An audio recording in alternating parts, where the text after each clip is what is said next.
ketika anak usia 4 tahun ini belum bisa, artinya ada masalah di sana, berarti dia ada kesulitan untuk duduk tenang.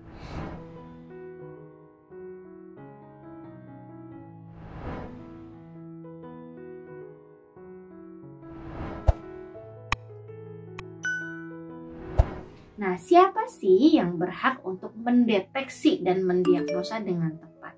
Jadi meskipun Anda banyak membaca, Anda punya checklistnya begitu di tangan ya, misalnya terdiri dari 18 perilaku, punya checklistnya begitu, apakah lantas Anda kemudian bisa mendeteksi dan mendiagnosa? Jawabannya tidak. Karena yang bisa mendeteksi dan mendiagnosa dengan tepat adalah dokter atau psikolog yang sudah terlatih. Ya, mengapa harus ahli yang sudah terlatih? Karena contohnya begini, ya sering sekali saya temui di ruangan saya, orang tuanya mengatakan demikian. Anaknya susah bu untuk duduk diam. Anak saya ini hiperaktif, banyak bergerak, susah untuk duduk diam. Ternyata setelah diobservasi, ya anaknya ini masih usia 13 bulan. Orang tuanya memberikan dia puzzle. Ya, puzzle bentuk isi 8. Kemudian anaknya ini memang sedang berkembang motorik kasarnya, dia sedang eksplorasi otot-otot kakinya, sedang senang-senangnya merangkak, berjalan dan lain sebagainya, memanjat begitu ya. Sehingga dia menjadi tidak tertarik untuk duduk tenang dan mengerjakan puzzle. Namun orang tua menginterpretasikannya, menganggapnya sebagai anak ini sulit duduk tenang. Nah, itulah sebabnya mengapa diperlukan ahli yang terlatih. Ahli yang terlatih mereka punya basis dasar teori yang lengkap dan tepat, sehingga mereka bisa dengan tepat membandingkan anak Anda dengan anak-anak lain yang memang sebayanya. Secara umum bagaimana ya? Apakah perilaku tidak bisa duduk tenang ini sesuaikah dengan usianya?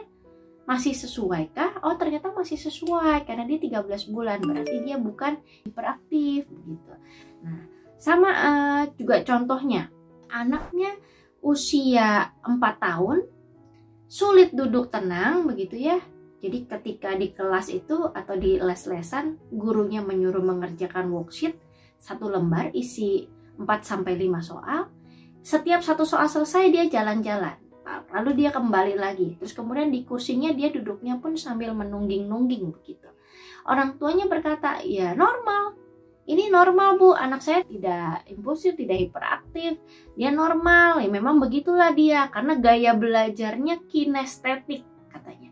Gaya belajarnya memerlukan banyak bergerak.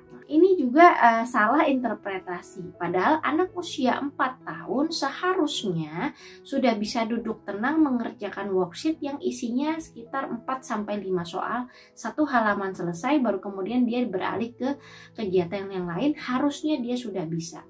Jadi ketika anak usia 4 tahun ini belum bisa, artinya ada masalah di sana, berarti dia ada kesulitan untuk duduk tenang. Jadi itulah sebabnya mengapa butuh sekali diagnosa ini, deteksi ini dilakukan oleh tenaga ahli yang memang terlatih supaya tidak ada salah interpretasi ya. Jadi kata-kata sulit fokus yaitu betul-betul memang sulit fokus, bukan kayaknya menurut saya sulit fokus deh. Bukan, tapi memang udah ada bandingannya dengan usianya, dengan teman sebayanya, betul tidak dia masuk dalam kategori sulit fokus ya. Karena semakin tinggi usia anak, jelas rentang konsentrasi dan fokusnya memang berbeda. Para ahli lah yang mempelajari dan mengetahuinya secara tepat karena mereka mempelajarinya dalam kurun waktu tertentu ya. Jangan lupa untuk ikuti terus sosial media Tanam Benih untuk mendapatkan video-video parenting lainnya.